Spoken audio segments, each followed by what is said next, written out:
नमस्कार, स्वागत है आप सबका। मैं पुनीत पाठक हूं और IBS 24 के तमाम दर्शकों ने अब से कुछ देर पहले एक खबर भी देखी कि आज कांग्रेस पार्टी ने एक प्रेस कॉन्फ्रेंस की है रायपुर शहर में और उसको लेने के लिए आए हैं पवन खेड़ा साहब, जो कि ICC के मीडिया प्रचार प्रमुख हैं और इस वक्त वो हमारे साथ स्टूडियो में मौजूद हैं। नमस्कार पवन जी, बहुत स्वागत है आपका IBS 24 पर। आपका बड़ा लिमिटेड टाइम मुझे मिला है, लेकिन मैं कोशिश करूंगा दर्शकों के लिहाज से सारे ज़रूरी प्रश्न आपसे पूछ डालूं।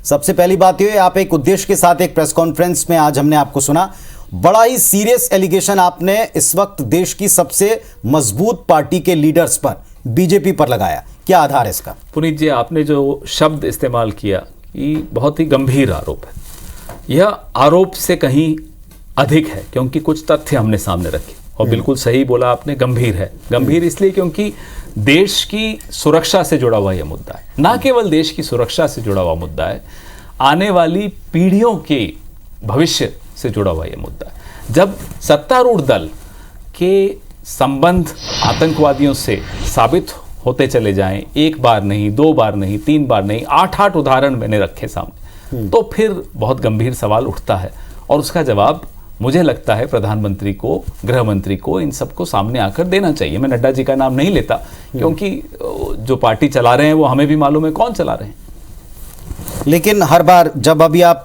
पिछले कुछ घटनाक्रमों की बात कर लें, उदयपुर वाली घटना की बात कर लें, इसमें कांग्रेस सरकार जो राजस्थान में, उसको जमकर घेरा गया। बीजेपी ने बार बार ये कहा कि जहां जहां कांग्रेस की सरकारें, स्पेसिफिक कहा, वहां वहां इस तरह के घटनाक्रम बढ़ रहे हैं, वहां वहां हिंदू सुरक्षित नहीं है, इस तरह के स्टेटमेंट। ये जब आप इस तरह की प्रेस कॉन्फ्रेंस करते हैं तो कहते हैं आप केवल मीडिया तक, प्रेस कॉन्फ्रेंस तक, ट्विटर तक, सोशल साइट्स तक ही सीमित हैं। क्या जवाब है? मैं टेलीविजन को और सोशल मीडिया को कम तो आंक नहीं सकता। उनकी भूमिका, खास तौर पे आप जैसे चैनल्स की भूमिका बहुत ज़्यादा महत्वपूर्ण होती है समाज में जागरूकता लाने के लिए, समाज को सही खबर देने के लिए। तो भारतीय जनता पार्टी भले चैनल्स को कम आंकती हो, मैं नहीं मानता कि ये कम होते हैं, तो चैनल्स के माध्यम से अब पुनीत पाठक के शो में अगर मैं कुछ बोल रहा हूँ तो लाखों लोग देख रहे हैं, तो मैं इसका महत्व समझता हूँ।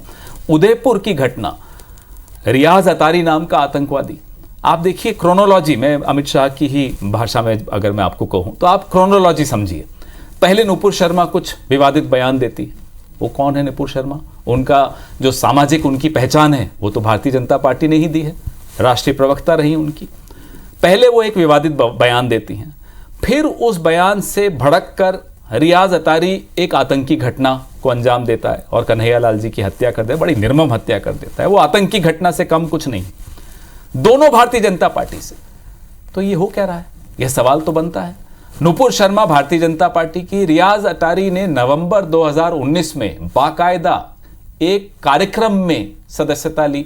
वो चित्र भी हमने जारी किए जिसमें उन्होंने मफलर पहना हुआ है भारतीय जनता पार्टी का। और गुलाब चंद कटारिया जैसे कद्दावर नेता राजस्थान के गृह मंत्री रहे हुए हैं, उनके दामाद की फैक्ट्री में वो काम करते हुए पाए गए। तो क्या रिश्ता है ये क्यों हो रहा है? चलिए एक होता मैं मान भी जाता। जम्मू कश्मीर में ग्रामीणों ने एक आतंकवादी पकड़ा, 2 आतंकवादी पकड़े, उनमें से एक तालिब हुसैन शाह भारतीय जनता पार्टी का ना केवल सदस्य है, IT सेल माइनॉरिटी प्रकोष्ठ जम्मू डिवीजन का प्रभारी है। वो कैसे बन गया? आपके पास सारी इंटेलिजेंस एजेंसीज, आपके पास रॉ, आपके पास अजीत डोवल, आपके पास तो सब कुछ है, आपको नहीं मालूम था? ऐसा व्यक्ति अमित शाह के साथ चित्र खिंचवाता है, अमित शाह को नहीं मालूम है। तो ये अपने आप में बहुत बड़ा सवाल है कि गृह मंत्री को नहीं मालूम कि एक आतंकवादी उनके साथ है। और अगर मालूम है फिर भी उसको आप अपॉइंटमेंट लेटर दे रहे हो IT सेल का, तो सवाल और ज्यादा गंभीर हो जाता है। जानकर आप कर रहे हैं तो फिर ये कर क्या रहे हैं आप? ये 2 उदाहरण। और जब ग्रामीणों ने तालिब हुसैन शाह को पकड़ा, तब वह अमरनाथ यात्रा पर हमले की साजिश रच रहा था। इससे ज्यादा गंभीर और क्या हो सकता है? अगर अब भी कांग्रेस पार्टी आपको मुखातिब होकर ये सब बातें नहीं करे, प्रेस वार्ता नहीं करे, सड़क पर नहीं उतरे, तो फिर तो हम पर भी लानत होगी। नहीं पवन जी, पर वो तो यही कह रहे हैं ना कि आप सड़कों पर क्यों नहीं उतरते हैं। वो बार बार आपको एक तरह से ये आपके ऊपर तोहमत लगाते हैं कि आप केवल प्रेस कॉन्फ्रेंस तक या सोशल ट्विटर तक सीमित क्यों हैं, आप इसके बाहर आकर सड़क पर, अगर इतने ठोस एलिगेशंस हैं, इतने ठोस आपके पास प्रमाण हैं, तो राजस्थान में जहां घटनाक्रम घटा था, एक बड़ा हिस्सा जहां आप सबने शुरू होता देखा था, वहां पर सख्त एक्शन के साथ इन सारी चीज़ों को आप उजागर करें, खुले तौर पर सड़क के ऊपर आकर इसकी लड़ाई लड़ें। बिल्कुल लड़ रहे हैं। पिछले एक सप्ताह में पूरे देश में हमारी पार्टी ने इस पर आंदोलन किए, प्रदर्शन किए और आने वाले महीनों में, दिनों में संसद में भी यह बात उठाई जाएगी और सड़क पर बिल्कुल यह बात उठाई जाएगी, क्योंकि यह, जैसा कि मैंने कहा, चुनाव जीतने हारने से कहीं ज्यादा महत्वपूर्ण मुद्दा यह है। आप चुनाव जीतते जाइए और देश को हरा दें तो ऐसी विजय पर भी लानत है और ऐसी राजनीति पर भी लानत है।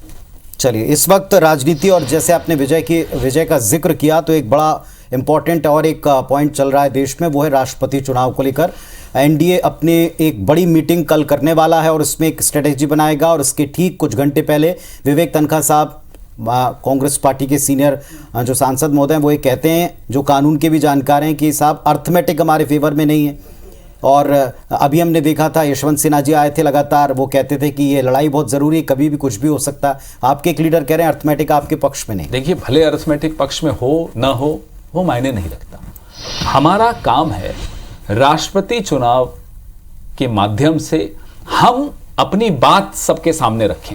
हमारा काम है प्रयास करें जीतने का। कल को कोई कह दे कि साहब वाराणसी में तो मोदी जी के सामने आप जीत ही नहीं सकते, तो लड़ो ही मत, ऐसा तो नहीं होता ना। फिर भी लड़ेंगे और जीत भी सकते हैं। इसमें कोई, मुझे नहीं लगता कि किसी को कोई संशय होना चाहिए कि प्रयास अगर हम करेंगे, क्योंकि जिस बिला पर भारतीय जनता पार्टी वोट मांग रही है वो है आदिवासी आइडेंटिटी पर। आप देखिए, अभी पिछले ही हफ्ते मध्य प्रदेश में आदिवासी महिला को जिंदा जला दिया और शायद कल उनका देहांत भी हो गया। तो इनका चेहरा तो दिखाना पड़ेगा ना। आप भले ऊंची ऊंची बातें करें कि साहब हम एक आदिवासी महिला को सामने ला रहे हैं, आप आदिवासी महिलाओं के साथ कर क्या रहे हैं देश में? उनकी जमीनों के साथ आपने क्या किया? अपने मित्रों को बांट दी। यह सब बातें तो यही मौका है जब यशवंत सिन्हा जी और हम सब यह बातें सामने रखेंगे ताकि देश को मालूम पड़े। अभी आप उनके कैंपेन को कैसे देखते हैं? प्रॉपर तरीके से, सही तरीके से आगे जा रहा है? क्योंकि जो मैसेज आप कह रहे हैं वो मैसेज जा पा रहा है? बिल्कुल जा पा रहा है। लेकिन मैं पुनीत जी एक बात आपको बताना चाहूंगा, लोकतंत्र में विपक्ष का और मीडिया का रिश्ता नाखून और मांस जैसा रिश्ता होता है। वो रिश्ता हो सकता है छत्तीसगढ़, मध्य प्रदेश, इन राज्यों में ऐसा नहीं खराब हुआ हो, राष्ट्रीय स्तर पर वो रिश्ता खत्म हो चुका है। हम कितने भी मुद्दे उठा लें, हम जब सड़क पर थे तो कहा था अरे साहब आप स्टूडियो में और सोशल मीडिया पे तो दिखते ही नहीं हो।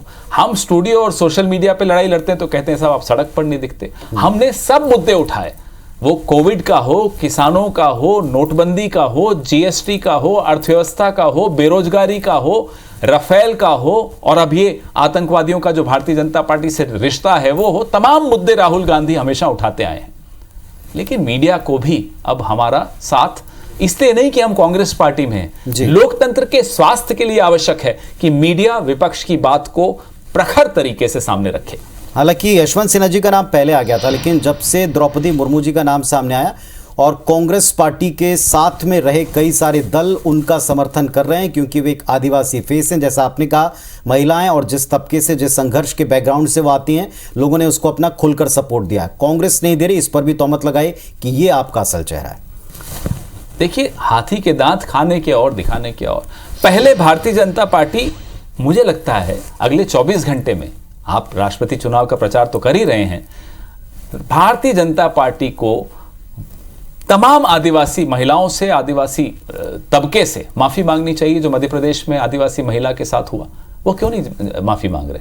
माफी मांगिए, मालूम तो पड़े आपकी नीयत में खोट नहीं है। आपकी तो नीयत में सरेआम खोट नजर आ रही है। गुजरात से लेकर, ओडिशा से लेकर, मध्य प्रदेश से लेकर राजस्थान, जहां कहीं आप देखें आदिवासियों के साथ भारतीय जनता पार्टी ने किया क्या है, पहले सामने तो आए वो, पहले वो बात सामने आए। हम अपने प्रचार में वो बातें रख रहे हैं सामने।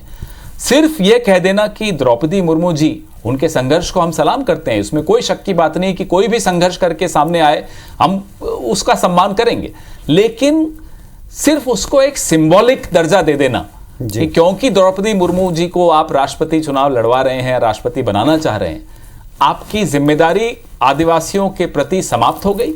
आपकी जो गलतियां आदिवासियों के साथ जो आपने जानबूझकर की हैं, क्या वो माफ हो जाएंगी? जो अपराध हुए हैं आपके हाथों आदिवासियों के खिलाफ, मध्य प्रदेश का उदाहरण मैंने आपको दिया, क्या वो माफ हो जाएगा? वो नजरअंदाज नहीं किया जा सकता। पवन जी, इस वक्त सारे देश में सबसे मजबूत जहां कांग्रेस पार्टी है, उस राज्य में इस वक्त आप मौजूद हैं। यहां पर कांग्रेस की स्थिति जैसी बाकी देश में नहीं। अब आपको मैं दो बातें बताता हूं जो आपको भी पता है।